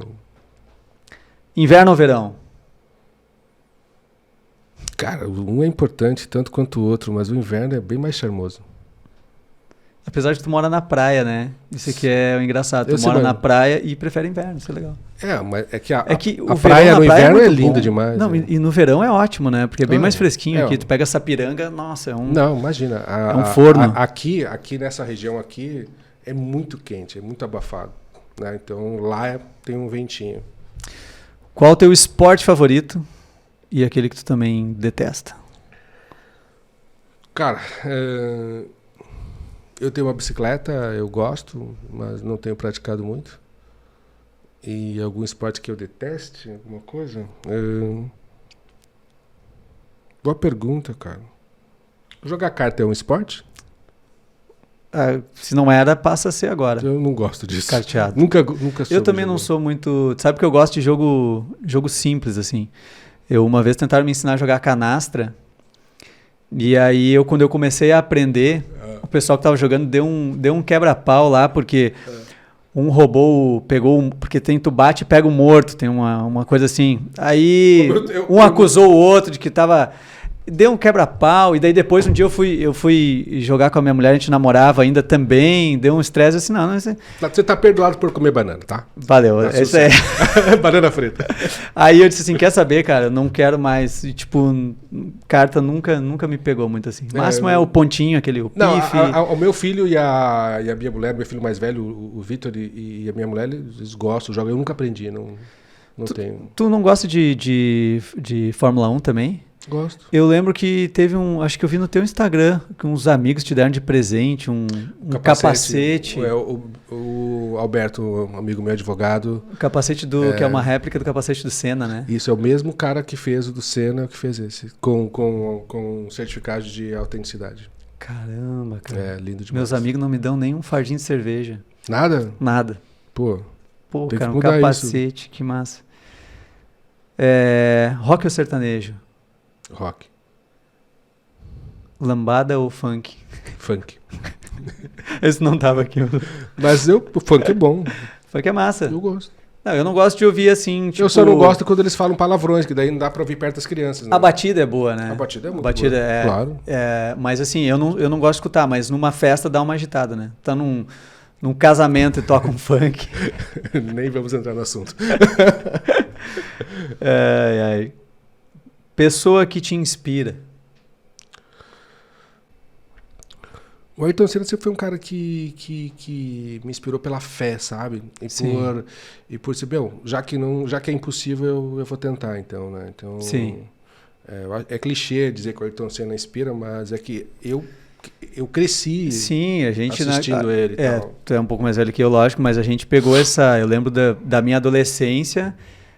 Tanto é que depois do Senna, eu lembro de ter acompanhado um tempo o Rubinho e o Massa, cheguei a acompanhar ainda um pouquinho, mas já assim com menos interesse, né? Mas eu acho que todo mundo que foi adolescente ali, pelo menos aqueles final dos anos 80 e anos 90 ali, gostava muito de Fórmula 1, né? Cara, eu tenho um amigo aqui na cidade, o Moacir Vacheleski, que me inspirou muito. Muito. Que era o que nós tínhamos... Ele tem uma coisa que eu gosto muito, que é o seguinte: tinha a melhor oportunidade e ele dizia, não vou deixar passar isso. Mas por quê? É porque é uma oportunidade boa, mas eu não estou pronto 100%. Então, se eu não estou pronto 100%, ela não é para mim. Tipo assim, eu tenho uma coisa para vender. Cara, é oportunidade. E ele é um grande investidor em imóveis hoje e tal. Tem uma grande oportunidade de dizer, não, mas ainda não é para mim, não está dentro daquilo que eu posso. Então, vai existir uma oportunidade melhor depois. Então, às vezes a gente vê, que oportunidade, vou fazer de tudo. Se lamenta por não pegar, mas às vezes não é... Se não encaixa 100%. Então, entre outras coisas, então, o Moacir foi um cara que me inspirou muito na parte empreendedora desde o início. Eu acho que é isso, né? Tipo, a gente tem referências em diferentes áreas que inspiram a gente em momentos diferentes. Se tu não tivesse sido fotógrafo, o que tu acha que tu seria? Que outra profissão tu gostaria? Tu falou antes de dentista, mas não me pareceu que era vontade de obturar dentes, não. Era mais o ambiente. Seria vendedor. Vendedor de algum... Trabalharia com vendas. E agora a última, essa é... Deixei o final. Não, peraí, calma. Talvez pastor ou padre. Também tive sempre mesmo? Uma vocação, um chamado para evangelização. Eu nasci católico, legal. Depois meu pai, minha mãe já era protestante. Então eu sempre tive uma grande vontade de ser missionário, levar uma mensagem, sempre tive dentro de mim isso. E sempre. De uma certa forma tu leva hoje em dia, não? Porque o teu trabalho está bem ligado a essa questão da espiritualidade. Eu vejo que tu fala muito nas lives, fala em Deus, a questão divina mesmo, né? Eu tenho os dons proféticos, fui consagrado na Igreja Batista Evangelista, e hoje nós temos um ministério online chamado iDivine, que foi a primeira igreja digital, 100%. E a gente leva a mensagem lá, uma mensagem de salvação para todos aqueles que são desigrejados. Né? Então eu faço isso todos os domingos. Desigrejado seria o cara que ele não está em nenhum... Não pertence a nenhuma igreja. Não pertence a nenhuma igreja, então é a igreja do desigrejado. Que legal. Domingo de manhã, 9 horas da manhã. Tem aplicativo, iDivine. Tem aplicativo e tudo, né? Não é no YouTube, não? Você pode acessar as reuniões pelo aplicativo ou no YouTube da iDivine. Todo domingo, 9 da manhã. É o que eu ofereço de volta para Deus, dentro do entendimento que eu tenho do que é do que é a espiritualidade de verdade. Antes da última pergunta, agora me veio um negócio que eu queria ter perguntado antes, sobre essa questão da missão, da vocação, né? Do momento que o cara encontra, assim. Falou antes assim, quando vendia bergamota, tudo foi importante para mim, quando eu trabalhei em tal lugar, mas me parece que quando a gente é mais novo, a gente vai fazendo essas atividades, porque a gente está se encontrando, a gente está buscando viver essas experiências, tudo está agregando, mas chega um momento da vida que parece que não é só o trabalhar, não é só o ganhar dinheiro, parece que tudo precisa fazer um sentido maior. E eu vejo muitos, assim, que nem eu, principalmente por volta depois dos 30 anos, 35, parece que bate, assim, uma coisa do tipo, tudo tem que fazer um sentido, tem que ser mais profundo, sabe? A causa, né? Toda empresa hoje que está em evidência tem uma causa. Toda pessoa que tem uma causa, ela é mais relevante. Nós não vivemos meramente pelo lucro, né? Nós temos que ter uma causa, um porquê, sabe? Então, sempre foi assim. Mas hoje a gente está vendo um grande movimento nesse sentido. Então, eu fui morar na praia. Eu tenho uma causa, eu quero ficar mais com a minha família, quero ter tempo com eles, quero viver mais com eles, né? Todo domingo eu ligo as minhas redes sociais e falo de como é vencer pela fé sendo desigrejado. Isso quer dizer, eu não sou contra a religião, eu sou a favor de não deixar ninguém sozinho. Isso quer dizer, quem não tem, vem, eu Exato. Te entendo. Sim, muito legal. E aí tudo começa a fazer mais sentido, né? Claro. Basta você falar o seguinte, olha, eu penso que é assim, eu experimentei, deu errado na minha vida, algumas coisas eu acertei, mas eu penso que se você for parecido comigo, vem, eu tenho aqui um lugar que combina com você. Né? Então, a causa, por exemplo, eu sou embaixador da marca Reserva, tá? Eu sou embaixador da marca Reserva. Até foi a primeira vez que eu fui para o outro lado da câmera por uma campanha publicitária, né? Eu fui modelo da campanha publicitária da Reserva um pouco antes da pandemia. E a Reserva, cada peça de roupa, né? Eu uso Reserva dos pés à cabeça, eu sou embaixador, então tipo, tudo que eu tenho é Reserva. Do sapato, a meia, cueca, tudo é Reserva, porque gosto da marca. E aí fui convidado para ser embaixador e cada peça de roupa que estou usando é comprado 2 pratos de comida, se eu não estou enganado, 2 pratos de comida. Então, as empresas possuem causa. Sim. Qual é a causa da sua empresa? Qual é a sua causa? Qual é o seu porquê? Isso vale muito mais que dinheiro. E até a roupa reserva que tu carrega é reserva também, né? A roupa reserva que eu carrego é reserva. Não podia deixar de encerrar o programa sem uma piadinha ruim. A camiseta extra, porque vou dormir na casa da minha mãe, tá um pouco amassada. É reserva também. Reserva. Reserva. Cuequinha reserva também. Tudo reserva. Última pergunta, então. Agora que eu peguei a piada, a roupa reserva é reserva. Gostou, né? Agora que a roupa reserva é reserva. Eu pensei, ele não pegou a piada, mas tudo bem. A roupa reserva é reserva. Às vezes tem um delay, sabe que às vezes a gente tá lá fazendo um show. Que já é tarde, né? Já é tarde, Às vezes a gente tá fazendo um show, tu conta uma piada, o pessoal riu, tu vai entrar na próxima, vem uma risada lá. A pessoa que demorou um pouquinho ali, o Tico e o Teco, para se acertar e fazer a conexão. Mas vamos para a última pergunta para te liberar. Deve estar com saudade, né, da casa da tua mãe. Qual o conselho que o Everton de hoje daria para o Everton com 18 anos de idade? Isso é uma pergunta coach. É? Eu não sou coach, mas eu achei bonito. Eu achei que... Não, é boa, é boa. É boa? Um conselho para o Everton de 18 anos.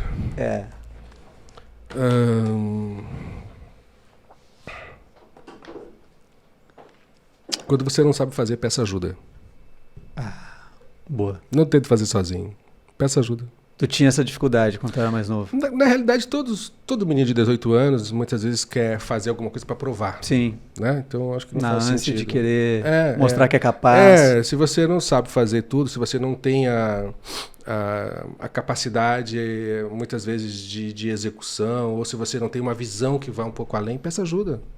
O mais belo é você pedir ajuda, não é tentar sozinho. Alguém sabe o que você não sabe e pode te ajudar. Exatamente. Everton, muito obrigado, cara, por ter vindo mais uma vez. Eu que agradeço. Te agradecer. Acho que a gente começou em grande estilo aqui, né? Eu espero que as pessoas pelo menos tenham se divertido um pouco. Espero que Não, com certeza. Eu não olhei para a câmera, eu sempre olhei para você. Bem, eu espero que você pelo menos tenha se divertido. E se por acaso você, sei lá, teve algum insight, teve alguma ideia aqui, escreva aqui nos comentários. E aproveite também para deixar um like, se inscrever no canal. Eu sei que tu não vai se inscrever, porque a maioria não se inscreve. É sempre assim, né? Muito mais visualizações do que... Mas agora que eu falei que você não vai, você vai provar que vai. Exato. Isso é muito importante, assim, ó, você que está acompanhando aí, seguir a dica do Everton, que é se inscrever no canal do Jornal Repercussão. E no canal do Everton também, tá aqui embaixo. Exatamente, vai estar na descrição ali o canal do Everton. Isso. Perfil do Everton também para seguir no Instagram. @RosaEverton. @RosaEverton, que sempre tem, eu acho muito legal, vira e mexe, tu coloca algum conteúdo interessante ali para ir acompanhando. Às vezes, então tu tá me dizendo, quase sempre é ruim, mas às vezes tem alguma coisa boa. Exatamente. Sempre é bom. É que na verdade é mais no YouTube, né, que tem existe temporadas, né? Uhum. Aí um dia eu volto aqui para falar de marketing e eu explico como a gente faz cada temporada. Show.